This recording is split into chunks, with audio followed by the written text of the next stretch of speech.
નમસ્કાર વિદ્યાર્થી મિત્રો, ધોરણ 9ના તમામ વિદ્યાર્થીઓને શ્રી કર્મયોગ વિદ્યા સંકુલ હબુકડા આયોજિત ઓનલાઈન વર્ગોમાં હૃદયપૂર્વક આવકારું છું.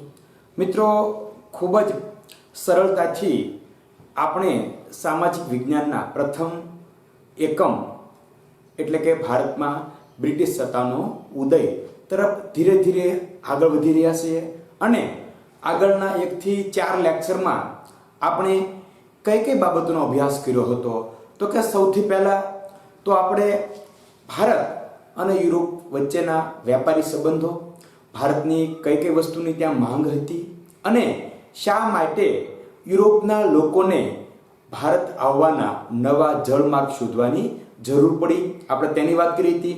ત્યાર પછી ઘણા બધા સાહસિકોએ આ પ્રયત્ન કર્યા અને તેમાંથી વાસ્કો દ ગામાને સફળતા મળી હતી. ત્યાર પછી આપણે એવી વાતો કરી હતી મિત્રો કે ભારતમાં કઈ કઈ પ્રજાઓ આવી અને ભારતના કયા કયા પ્રદેશો પર આ પ્રજાએ પોતાના વર્ચસ્વ એટલે કે પોતાનું શાસન, પોતાની વ્યાપારી મથકો સ્થાપવાના પ્રયત્નો કર્યા અને ધીમે ધીમે કરતા ઈસવીસન 1608માં જે પ્રજાનું જહાજ સુરતના બંદરે આવ્યું હતું એ જ પ્રજા ધીમે ધીમે કરતા ભારતમાં વેપારને સાઈડમાં રાખીને મુખ્ય ધ્યેય તો કે ભારત પર શાસન કરવાનું સ્વીકારે છે. અને 2 યુદ્ધો પછી આપણે વાત કરી હતી. સૌપ્રથમ તો કે 1757માં થયેલું પ્લાસીનું યુદ્ધ, જેમાં રોબર્ટ ક્લાઇવ અને સિરાજુદ્દૌલા વચ્ચે યુદ્ધ થયું હતું અને તેમાં મીર જાફર અને શેઠ અમીચંદના કારણે સિરાજુદ્દૌલાની હાર થાય છે અને ભારતમાં અંગ્રેજ સત્તાનો પાયો નખાય છે. ત્યાર પછી આપણે 1764માં થયેલ બક્સરના યુદ્ધની વાત કરી હતી કે બક્સરનું યુદ્ધ શા માટે થયું તો કે મીર જાફરને સ્થાને મીર કાસિમને બેસાડવામાં આવ્યો, પરંતુ મીર કાસિમ તો મીર જાફર કરતાં પણ વધારે મહત્વકાંક્ષી હતો અને એટલા માટે મીર કાસિમને હટાવીને એના સ્થાને ફરી વખત મીર જાફરને બેસાડવામાં આવ્યો. પરંતુ આ નિર્ણયથી નારાજ થયેલ મીર કાસિમ નવાબ પાસે જાય છે અને ત્રણેય એટલે કે સંયુક્ત સેના વચ્ચે ભેગી થઈને સંયુક્ત સેના અને અંગ્રેજ ઈસ્ટ ઇન્ડિયા કંપની વચ્ચે લડાઈ થાય છે અને તેમાં હાર થતા અંગ્રેજ માટે ભારતમાં શાસન કરવાનો માર્ગ વિસ્તૃત બને છે અને ફેલાય છે. તે સાથે જ અંગ્રેજોને બિહાર, બંગાળ અને ઓરિસ્સામાંથી મહેસૂલ લેવાની એટલે કે દેવાની સત્તા મળે છે.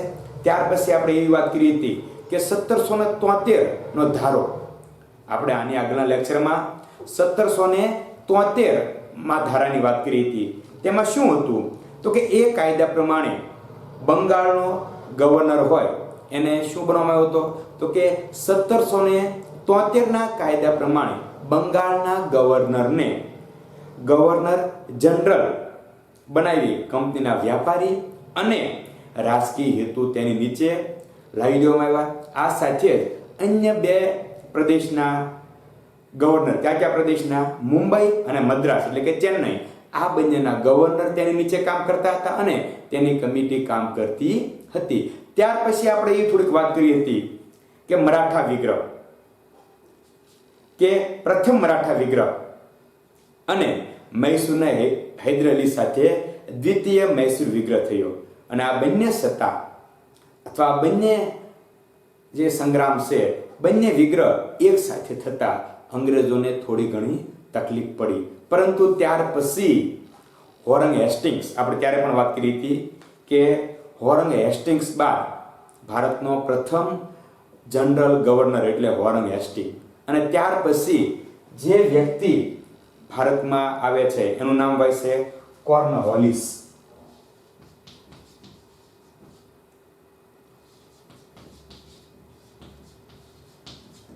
કોર્નવાલિસ અને કોર્નવાલિસ ભારતના ગવર્નર જનરલ તરીકે આવે છે.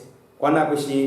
હોરંગ હેસ્ટિંગ અને કોર્નવાલિસના સમયમાં જ મૈસૂરના વાઘ તરીકે ઓળખાતા ટીપુ સુલતાન સાથે ત્રીજો મૈસૂર વિગ્રહ થાય છે.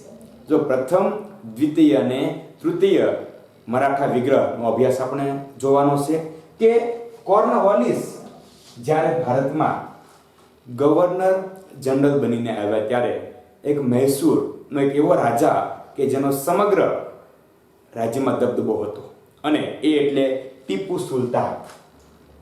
શું નામ હતું એનું? ટીપુ સુલતાન. અને એ સમયે ટીપુ સુલતાનને મૈસૂરના વાઘ તરીકે ઓળખવામાં આવતો હતો. ટીપુ સુલતાન એટલે કોણ? તો કે મૈસૂરનો વાઘ. અને એની સાથે અંગ્રેજોએ ત્રીજો મરાઠા વિગ્રહ કરે છે. પરંતુ અંગ્રેજો જાણતા હતા કે ટીપુ સુલતાનને હરાવવો એટલો આસાન છે નહીં, અને જો આવા સમયે એની હાર થાય અંગ્રેજોની તો એની આબરૂ અથવા એની ઇજ્જત પર છે એ કાંકરા ઉડે તેમ હતા. એની ભારતમાં બનાવેલી ઇજ્જતને ઠેચ લાગે એમ હતી, અને એટલા માટે અંગ્રેજોએ નક્કી કર્યું કે ઈસ્ટ ઇન્ડિયા કંપની એકલી ટીપુ સુલતાનનો સામનો કરી શકશે નહીં. તો એના માટે તો કે ટીપુ સુલતાનને હરાવવા માટે મરાઠા અને હૈદરાબાદના નિઝામની મદદ લેવામાં આવી. જો મિત્રો, ટીપુ સુલતાન અને અંગ્રેજો વચ્ચે તૃતીય એટલે કે ત્રીજો મરાઠા વિગ્રહ અથવા મૈસૂર વિગ્રહ થયો હતો. ત્રીજો મરાઠા વિગ્રહ.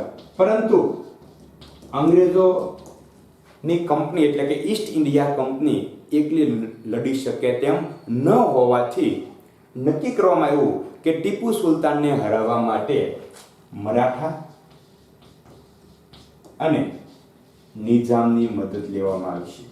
અને મરાઠા, નિઝામ અને કંપની આ ત્રણેય ભેગા થઈને ટીપુ સુલતાનને હરાવ્યો, અને ત્રણેયની સંયુક્ત સેના, જે રીતે પહેલા પણ વાત કરી હતી આપણે કે શાહ આલમ, નવાબ, અવધના નવાબ શાહ આલમ અને મીર કાસિમની સંયુક્ત સેનાને અંગ્રેજોએ હરાવી હતી. અને અહીંયા અંગ્રેજો પોતાની સંયુક્ત સેના બનાવે છે. જો અંગ્રેજો, મરાઠા અને નિઝામ.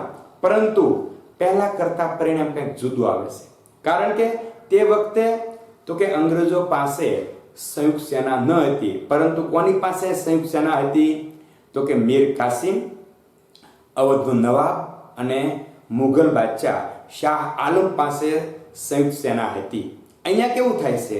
તો કે એનાથી વિપરીત પરિસ્થિતિ જોવા મળે છે, કારણ કે સંયુક્ત સેના કોણ કોણ બનાવે છે? તો કે અહીંયા સંયુક્ત સેના અંગ્રેજ સરકાર બનાવે છે. કોની કોની સાથે? તો કે ઈસ્ટ ઇન્ડિયા કંપની, નિઝામ અને મરાઠા સાથે. અને સંયુક્ત સેના સામે ટીપુ સુલતાનની હાર થતા ટીપુ સુલતાને અંગ્રેજોની સંધિ સ્વીકારવાની ફરજ પડી. એટલે કે અંગ્રેજો દ્વારા એક સંધિ કરવામાં આવી, અને એ સંધિ સ્વીકારવાની ટીપુ સુલતાનને ફરજ પાડવામાં આવી. એટલે કે કોર્નવોલિસે આવીને પોતાનું કામ કરી દીધું.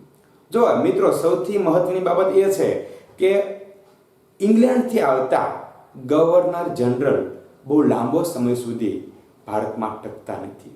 દરેકને એક ચોક્કસ હેતુ માટે મોકલવામાં આવે છે, કારણ કે હોરંગ હેસ્ટિંગના સમયમાં તો કે બંને વિગ્રહ થતા અંગ્રેજ હતા અને થોડીક મુશ્કેલી વધી, એટલે તેના સ્થાને એની કોર્નવોલિસને મોકલી. અને કોર્નવોલિસ એક બુદ્ધિશાળી માણસ હતો, અને તેણે આવીને ભારતમાં અંગ્રેજ શાસનને સંભાળ્યું, સાથે સાથે ત્રીજો મરાઠા વિગ્રહ કર્યો, અને એ સમયે ટીપુ સુલતાનને હરાવ્યો. હવે તો કે કોર્નવોલિસ પોતાનું કાર્ય કરીને પોતાના દેશમાં પરત જાય છે, અને તેના સ્થાને સર જોહન શોર નવા ગવર્નર જનરલ તરીકે ભારતમાં આવે. શું નામ હોય છે એનું? સર જોહન શોર. જો સૌથી પહેલા તો કે ભારતમાં ગવર્નર તરીકે કોણ આવ્યું? તો કે હોરંગ હેસ્ટિંગ્સ. હોરંગ હેસ્ટિંગ્સ પછી ભારતમાં ગવર્નર જનરલ તરીકે કોણ આવે છે? તો કે કોર્નવાલિસ. અને કોર્નવાલિસ પછી ભારતમાં ગવર્નર જનરલ તરીકે કોણ આવે છે? સર જોહન શોર. અને તેણે અપનાવેલી તટસ્થતાની નીતિને કારણે ઈસ્ટ ઇન્ડિયા કંપનીની પ્રતિષ્ઠા એક બાજુ ઘટી તો બીજી બાજુ મરાઠાઓ વધુ શક્તિશાળી બન્યા. સર જોહન શોર તટસ્થતાવાદી હતા અને એની તટસ્થતાવાદીની નીતિ અપનાવી. એટલે કે તટસ્થતાની નીતિને કારણે અંગ્રેજોને થોડુંક નુકસાન ભોગવવું પડ્યું. કેવું નુકસાન? તો કે તેની તટસ્થવાદી નીતિ અથવા તટસ્થતાની નીતિને કારણે અંગ્રેજોની પ્રતિષ્ઠામાં થોડોક ઘટાડો થયો, પરંતુ તેની સામે બીજી રીતે વિચારીએ તો ભારતના મરાઠાઓ વધુ શક્તિશાળી બન્યા અને અંગ્રેજો કોઈ પણ સંજોગોમાં આ વસ્તુ ચલાવી લે તેમ હતા નહીં. એટલે નક્કી કર્યું કે સર જોહન શોર એની જે નીતિ છે એના કારણે ભારતમાં લાંબો સમય રાજ્ય કરવું મુશ્કેલ છે. જો આપણે આ નીતિથી ચાલશું તો ભવિષ્યમાં આપણે ઘણું બધું ગુમાવવું પડશે અને અંગ્રેજો ભારતમાં સહેજ પણ ગુમાવવા માંગતા નહોતા અને એટલા માટે સર જોહન શોરને તાત્કાલિક ઇંગ્લેન્ડ રવાના કરી દેવામાં આવ્યા અને તેના સ્થાને હવે જે વ્યક્તિ આવ્યા છે મિત્રો, જનરલ વેલેસ્લી. અને એની જે નીતિ છે એ ખૂબ જ અંગ્રેજો માટે ફાયદાકારક સાબિત થાય છે, પરંતુ એની સામે જ ભારતના રાજાઓ માટે એટલી જ નુકસાનકારક સાબિત થાય છે. એટલે સર જોહન શોર એને સ્થાને હવે જનરલ ગવર્નર અથવા ગવર્નર જનરલ તરીકે વેલેસ્લીને મૂકવામાં આવે છે. મિત્રો, આ તમામ બાબતો આપણે ધોરણ 8માં જોઈ ગયા છીએ. વેલેસ્લી ભારતના ગવર્નર જનરલ તરીકે આવે છે. જો કોઠો ધીમે ધીમે મિત્રો તૈયાર થતો જાય છે. ભારતના પ્રથમ ગવર્નર જનરલ, ભારતના દ્વિતીય ગવર્નર જનરલ, ભારતના ત્રીજા અને ભારતના ચોથા ગવર્નર સુધી આપણે પહોંચ્યા છીએ. યાદ હશે ને સર્વ મિત્રોને કે સૌથી પહેલા હોરંગ, આપણે વાત કરી હતી કે સૌથી પહેલા હોરંગ હેસ્ટિંગ્સ, ત્યારબાદ તો કે કોર્નવાલિસ, ત્યારબાદ સર જોહન શોર અને હવે આવે છે વેલેસ્લી. અને અંગ્રેજોને એવું લાગ્યું ભાઈ કે મરાઠાઓ વધુ શક્તિશાળી બન્યા છે અને ભારતમાં અંગ્રેજોની પ્રતિષ્ઠા ઘટી છે અને એટલા માટે કંપનીએ ભારતમાં સર્વોપરી વેલેસ્લીને કીધું કંપનીએ કે તમારે ભારતમાં કંપનીને સર્વોપરી બનાવવાની છે. સર્વોપરી એટલે બધા ઉપર હોય તેવું. એટલે કે આડકતરી રીતે વેલેસ્લીને કહેવામાં આવ્યું કે હવે તમામ જવાબદારી તમારી છે. સર જોહન શોર પોતાનું કાર્ય ખૂબ નિષ્ઠાથી કદાચ નહીં કરી શક્યા હોય, પરંતુ વેલેસ્લીને ઈસ્ટ ઇન્ડિયા કંપની દ્વારા કહેવામાં આવ્યું કે હવે સંપૂર્ણ જવાબદારી તમારી. આ માટે વેલેસ્લીએ સહાયકારી સૈન્યની યોજના દાખલ કરી. સહાયકારી યોજના આપણે ભણી ગયા છે મિત્રો કે સૌથી મોટી અને ખતરનાક યોજના કહી શકાય જે વેલેસ્લી દ્વારા અમલમાં મૂકવામાં આવી હતી. શું નામ હતું એનું? સહાયકારી યોજના. અને મિત્રો એવું કહેવાય છે કે સહાયકારી યોજનાને કારણે અંગ્રેજોએ ભારતમાં પોતાની સત્તા સર્વોપરી બનાવી હતી. એટલે કે અંગ્રેજ સરકારને મદદ કરતી જો કોઈ સર્વપ્રથમ યોજના હોય તો તે હતી સહાયકારી યોજના. અને સહાયકારી યોજનાને કારણે અંગ્રેજોને ખૂબ ફાયદો થયો, પરંતુ સાથે સાથે ભારતીયોને ખૂબ નુકસાન પણ થયું. એટલે કે ઘણા બધાએ સમયને અંતે અંગ્રેજો દ્વારા ધીમે ધીમે ભારતમાં શાસન કરવાની પ્રથા આગળ ચાલે છે. કંપની શાસનનો વિકાસ થાય છે અને એ સમયમાં વેલેસ્લી નામનો જે ગવર્નર જનરલ આવે છે તે કઈ યોજના અમલમાં મૂકે છે? તો કે વેલેસ્લી નામનો ભારતમાં આવેલો ગવર્નર જનરલ સહાયકારી સૈન્ય યોજના અમલમાં મૂકે છે. અને સહાયકારી યોજનાની શરતો અને અપનાવેલ રાજ્યોની માહિતી આપણે મેળવવાની છે. જો મિત્રો કેવી શરતો હતી, કહેવાય છે કે પહેલા શરતો સારી લાગતી હતી, પરંતુ ધીમે ધીમે આ શરતોનું ભારતીય રાજાઓને ભાન થયું ત્યારે ઘણું મોડું થઈ ચૂક્યું હતું. હવે જોઈએ આપણે કે સહાયકારી નામ શું છે એનું, તો કે સહાયકારી સૈન્ય યોજના. આપણે તેની શરતોનો અભ્યાસ કરવાનો છે. સહાયકારી સૈન્ય યોજના એટલે કે સૈનિકો માટેની જે સહાયકારી યોજના છે અને એની શરતો કેવી હતી એનો આપણે વાત કરીએ. જો તો કે સૌથી પહેલા શરત, કંપની સરકાર તાલીમ પામેલું સૈન્ય યોજના સ્વીકારનાર રાજાને આપશે. આ પહેલી શરત હતી કે કંપની એટલે કઈ કંપની? ઈસ્ટ ઇન્ડિયા કંપની તાલીમ પામેલું સૈન્ય અથવા લશ્કર. કંપની તાલીમ પામેલું સૈન્ય કોને આપશે? યોજના સ્વીકારનાર રાજાને આપશે. એટલે કે જો તમારે યોજના સ્વીકારવી હોય તો અંગ્રેજ સરકારનું તાલીમ પામેલું સૈન્ય તમારે સ્વીકારવું પડે. એ પણ સ્વીકારી લીધી અને આ સૈન્ય રાજ્યના આંતરિક અને બાહ્ય આક્રમણથી રાજ્યનું રક્ષણ કરશે. આ બીજી શરત હતી. તો એ મિત્રો ધીમે ધીમે તમને પણ એવું લાગશે કે શરતો ધીમે ધીમે અઘરી બનતી જાય છે.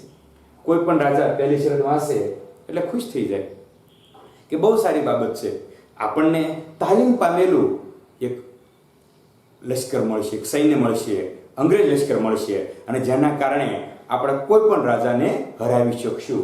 એટલે કે આ સૈન્ય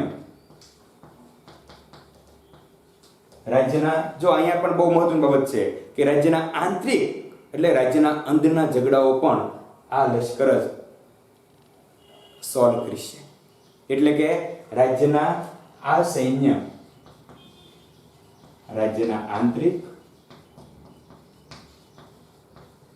અને બાહ્ય એટલે, જો આંતરિક એટલે મિત્રો રાજ્યના અંદરના અને બાહ્ય એટલે તો કે બીજા રાજ્ય દ્વારા જો આક્રમણ થાય એની વાત છે. અહીંયા બાહ્ય આક્રમણથી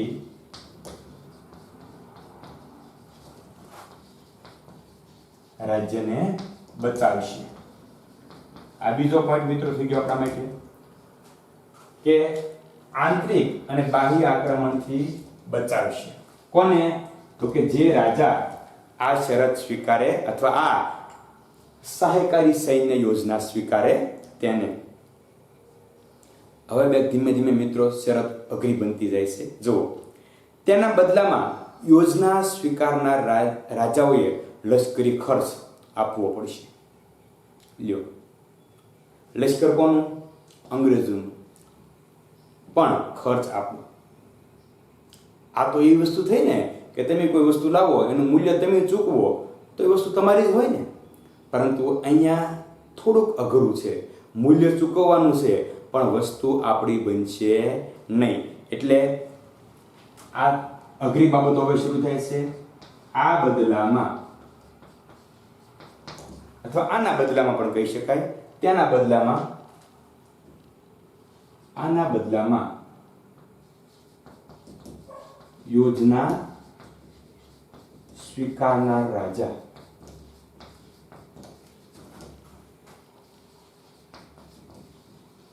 યોજના સ્વીકારનાર રાજાઓએ લશ્કરી ખર્ચ આપવો.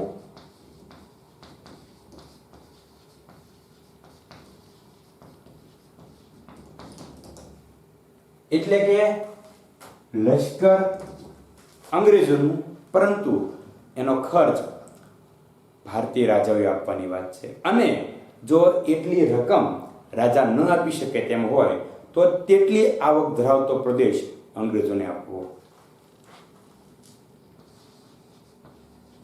અથવા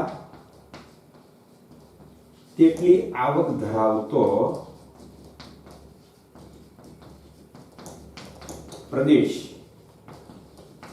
અંગ્રેજોને આપવો. જો ધીમે ધીમે શરતો અઘરી બનતી જાય છે. પહેલી શરત જોઈએ તો આપણને લાગે એ તો બહુ સારી વસ્તુ છે કે કંપની તાલીમ પામેલું સૈન્ય યોજના સ્વીકારનાર રાજાને આપશે. અને આ લશ્કર શું કાર્ય કરશે? તો કે અંગ્રેજોએ આપેલ લશ્કર રાજ્યના આંતરિક અને બાહ્ય આક્રમણથી રાજ્યને બચાવશે. આ બે સારી બાબત હતી. ત્રીજી જો તમે કેટલી અઘરી આવી ગઈ કે આના બદલામાં યોજના સ્વીકારનાર રાજા લશ્કરી ખર્ચ આપશે.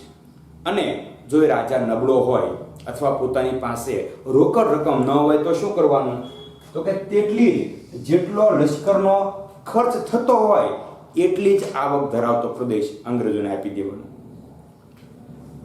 જોજો હવે, કંપનીની મંજૂરી વગર અથવા કંપનીની મંજૂરી વિના રાજ્ય અન્ય રાજ્ય સાથે સંધિ કે યુદ્ધ કરી શકે નહીં. સંધિ એટલે સમાધાન અને યુદ્ધ એટલે લડાઈ.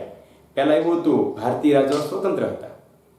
પોતાને એમ થાય કે મારે સામેના રાજા સાથે અથવા બાજુના જે રાજા છે તેની સાથે લડાઈ કરવી છે તો સ્વાભાવિક કરી શકતા હતા.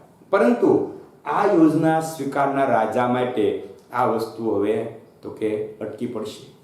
હવે રાજા પોતાની મરજીથી યુદ્ધ કે સમાધાન કરી શકશે નહીં. એ પણ અહીંયા લેવું પડે આપણે એની શરતમાં.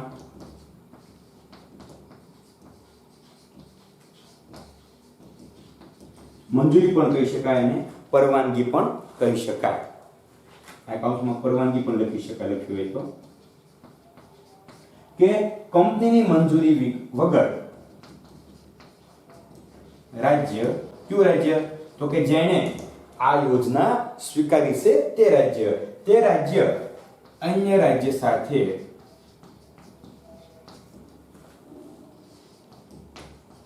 સંધિ કે યુદ્ધ કરી શકશે નહીં. જો ધીમે ધીમે તમામ શરતો અઘરી બનતી જાય છે. ત્યાર પછી દરેક રાજ્યના દરબારમાં એક અંગ્રેજ પ્રતિનિધિ રાખવો. તો ધીમે ધીમે ક્યાં સુધી પહોંચી ગયા કે રાજ્યના દરબારમાં એક અંગ્રેજ પ્રતિનિધિ રાખવામાં આવશે.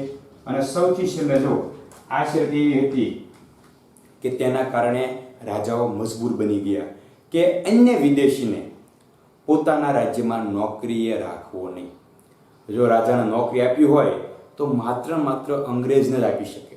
અન્ય વિદેશીઓ, માનો કે પોર્ટુગીઝો, ડચ લોકો છે, ફ્રેન્ચો છે, ડેનમાર્કની કોઈ પણ પ્રજા ભારતમાં આવી હોય તો તેને રાજા નોકરી રાખી શકશે નહીં.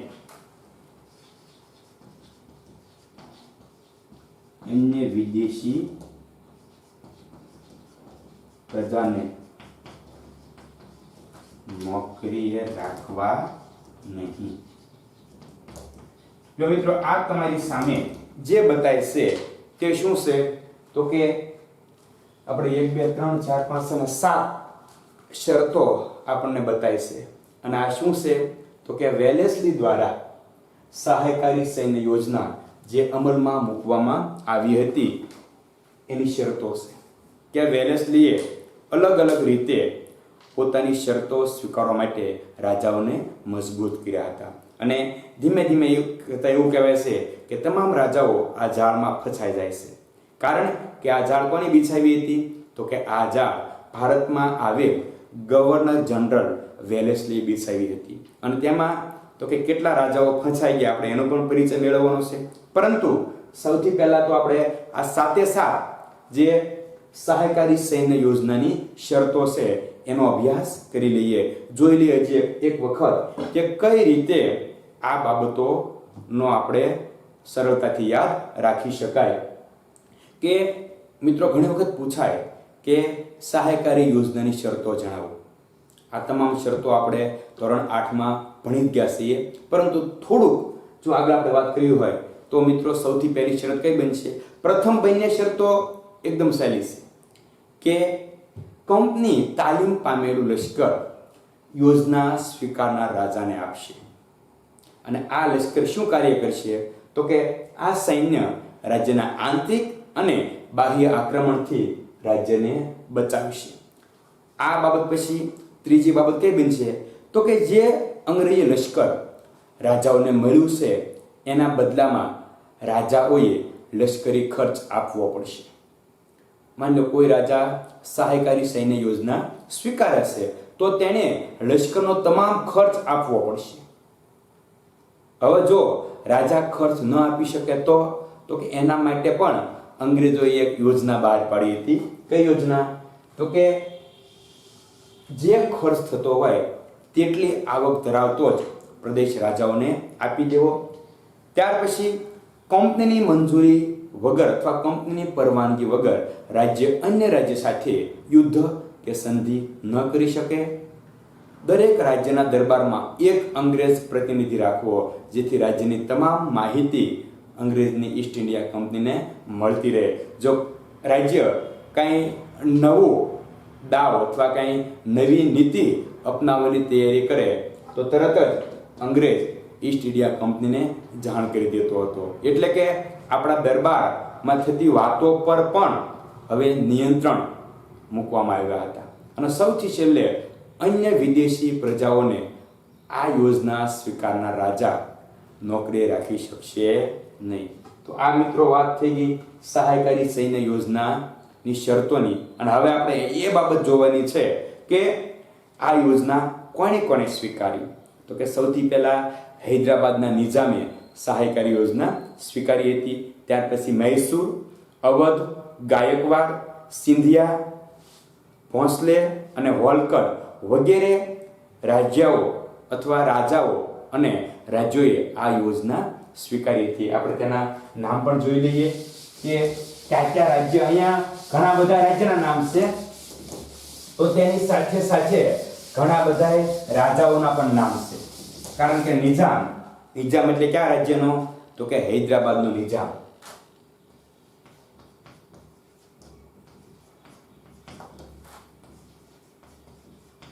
પહેલા કોની સ્વીકારી? તો કે મિત્રો યાદ રાખજો, સહાયકારી યોજના સ્વીકારનાર પ્રથમ રાજ્ય હતું હૈદરાબાદ, કે જેણે સૌ પ્રથમ સહાયકારી યોજના સ્વીકારી હતી. ત્યાર પછી મૈસૂર આવે છે,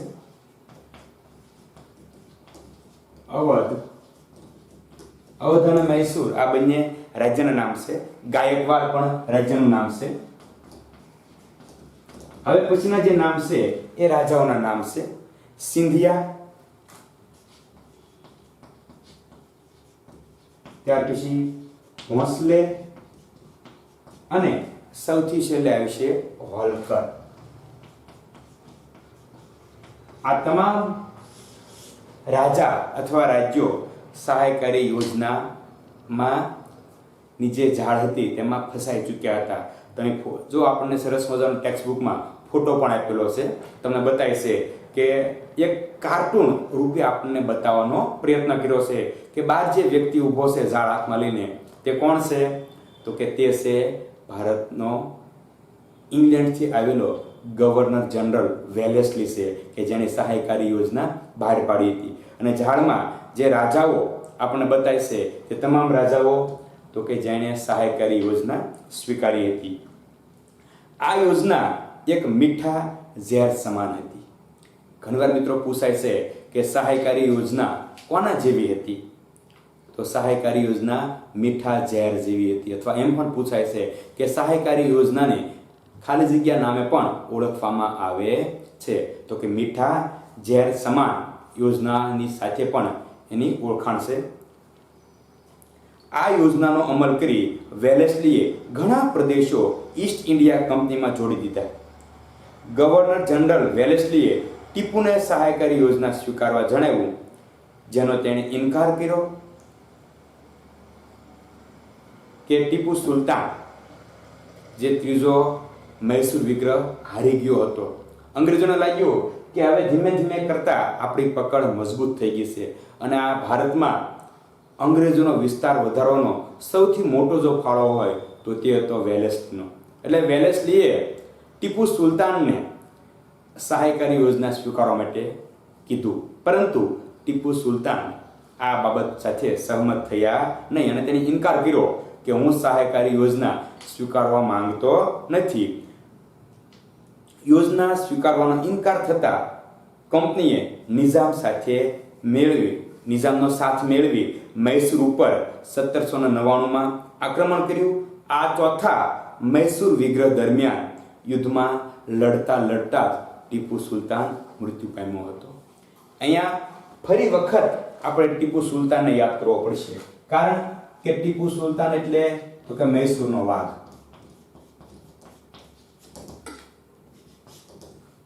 અને સહાયકારી યોજનાનું ધીમે ધીમે પ્રેશર ભારતના તમામ રાજાઓ પર આવતું જાય છે અને એમાં કોની માથે આવ્યું? ટીપુ સુલતાન પર વેલેસ્લીએ સહાયકારી યોજના સ્વીકારવા માટેનું દબાણ ઊભું કર્યું. તો ટીપુ સુલતાને ના પાડી કે હું સહાયકારી યોજના સ્વીકારવા માંગતો નથી અને એટલા માટે ઇનકાર કરતા જ વેલેસ્લીએ નિઝામની મદદ મેળવીને 1799માં મૈસૂર પર આક્રમણ કર્યું અને આ આક્રમણ અથવા યુદ્ધ કયા નામે ઓળખાય છે? તો કે ચોથા મૈસૂર વિગ્રહ તરીકે ઓળખાય છે અને જેમાં લડતા ટીપુ સુલતાન મૃત્યુ પામ્યા હતા. એટલે મિત્રો, આજે આપણે વાત કરી તે વાત હતી સહાયકારી યોજનાની અને વેલેસ્લી વિશે. એટલે કે આજના લેક્ચરમાં આપણે આમ જોઈએ તો વેલેસ્લીએ અપનાવેલ સહાયકારી યોજના વિશે વાત કરી. આની પછીના લેક્ચરમાં હવે આપણે જે વાત કરવાની છે તે વાત કરવાની છે તો કે એક એવા ખાલસા નીતિ નામ સાંભળ્યું છે કે ભાઈ ડેલહાઉસી નામનો ગવર્નર જનરલ ભારતમાં આવે છે અને તે પણ સામ્રાજ્યવાદી હોય છે. જે રીતે વેલેસ્લી સામ્રાજ્યવાદી હતો એ જ રીતે ડેલહાઉસી પણ સામ્રાજ્યવાદી હોય છે. એટલે કે આની પછીના લેક્ચરમાં આપણે ભારતમાં આવેલા અન્ય ગવર્નર જનરલની સાથે વેલેસ્લીનો પરિચય મેળવીશું અને તેની ખાલસા નીતિ દ્વારા કયા રાજ્યો ખાલસા કર્યા અને ભારતમાં સુધારાના કયા કાર્યો કર્યા, આપણે એની વિશે પણ વિગતે વાત કરીશું. મિત્રો, આજના લેક્ચરમાં આપણે ખાસ કરીને તો કે સહાયકારી યોજના વિશે માહિતી મેળવી. આશા રાખીએ કે તમામ વિદ્યાર્થીઓએ ખૂબ જ સભાનતાથી આ વિડીયો લેક્ચરનો અભ્યાસ કર્યો હશે અને સાથે સરળતાથી સમજવાનો પ્રયત્ન પણ કર્યો હશે. મિત્રો, આ જ રીતે સ્કૂલમાંથી જે ઓનલાઈન લેક્ચર આપ સર્વ મિત્રોને પહોંચાડવામાં આવે છે તેનો પૂરેપૂરો ફાયદો લો અને કોરોના જેવી મહામારીમાં પણ ઘેર બેઠા ઉત્તમ શિક્ષણ પ્રાપ્ત કરો તેવી અભિલાષા. અસ્તુ.